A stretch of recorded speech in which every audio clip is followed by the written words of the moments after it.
ये जनता का अटूट भरोसा, यह आत्मविश्वास बहुत आकर्षक लगता है, लेकिन इस विराट स्वरूप के पीछे जो चीज नहीं दिखती है वो है भाजपा का कठिन अनुशासन, बरसों का त्याग, राष्ट्र के लिए पीढ़ियों का बलिदान और अडिग सिद्धांत। 6 अप्रैल 1980 भारतीय राजनीति में नया दौर आया और राष्ट्र नवनिर्माण के संकल्प के साथ भारतीय जनता पार्टी की स्थापना हुई।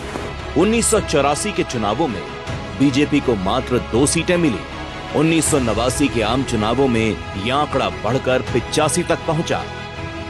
1991 में 120, 96 में 161 और उसके बाद 182 सीटों पर कमल खिला।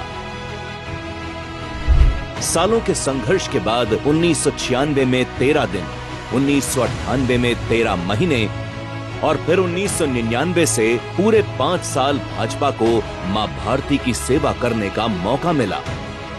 और अटल जी के नेतृत्व में भारत ने ऐतिहासिक निर्णयों का दौर देखा। कार्यकर्ताओं के अथक परिश्रम से धीरे धीरे देश में कमल खिलता जा रहा था, लोग जुड़ रहे थे, कारवां बन रहा था। 34 वर्षों की तपस्या के बाद आया साल 2014, जब एक भारत श्रेष्ठ भारत के संकल्प की जीत हुई और विशाल जनमत के साथ देश में भाजपा की सरकार बनी। श्री नरेंद्र मोदी जी ने प्रधानमंत्री पद की शपथ ली और इस शपथ के साथ शुरू हुआ नवनिर्माण का नया युग। एक तरफ देश मोदी सरकार के कड़े और बड़े निर्णयों का दौर देख रहा था, तो वहीं दूसरी ओर भाजपा दुनिया की सबसे बड़ी राजनीतिक पार्टी बन चुकी थी। 2019 और 2024 के लोकसभा चुनावों में इतिहास ने खुद को दोहराया और लगातार तीसरी बार मोदी जी ने देश के प्रधानमंत्री पद की शपथ ली। भाजपा की सरकार में देश ने सफलता के हर उस कीर्तिमान को छुआ है जो दशकों तक असंभव से जान पड़ते थे।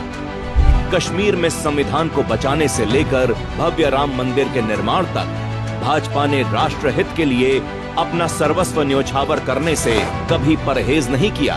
सत्ता में हो या विपक्ष में, भाजपा ने कभी भी राष्ट्र प्रथम के संकल्प से समझौता नहीं किया। भाजपा की इस दृढ़ता और सेवा भाव के कारण न सिर्फ दुनिया में भारत की ताकत बढ़ रही है, बल्कि देश के करोड़ों वंचितों के जीवन में भी प्रगति का नया अध्याय जुड़ रहा है। आज 140 करोड़ लोगों को ये भरोसा है कि 2047 तक भारत को विकसित राष्ट्र बनाने का बड़ा सपना भाजपा ही देख सकती है और इस लक्ष्य को पूरा करने का सामर्थ्य भी सिर्फ और सिर्फ भाजपा में ही है।